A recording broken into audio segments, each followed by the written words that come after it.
السلام علیکم ورحمۃ اللہ وبرکاتہ۔ دوستو، آپ سب کو رمضان المبارک کا پہلا جمعہ بہت بہت مبارک ہو۔ آج کی اس ویڈیو میں ہم آپ کو صلاۃ التسبیح پڑھنے کا طریقہ بتائیں گے۔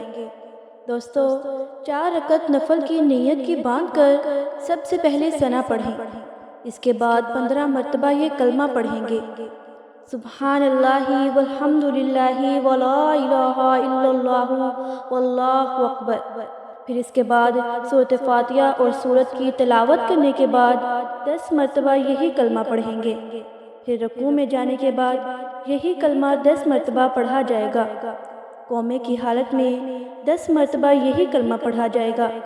پھر سجدے کی حالت میں 10 مرتبہ، پھر جلسے کی حالت میں 10 مرتبہ، دوسرے سجدے میں 10 مرتبہ یہی کلمہ پڑھا جائے گا۔ دوستو، اس طرح یہ رکعت میں 75 مرتبہ اور 4 رکعتوں میں 300 مرتبہ یہی کلمات پڑھے جائیں گے۔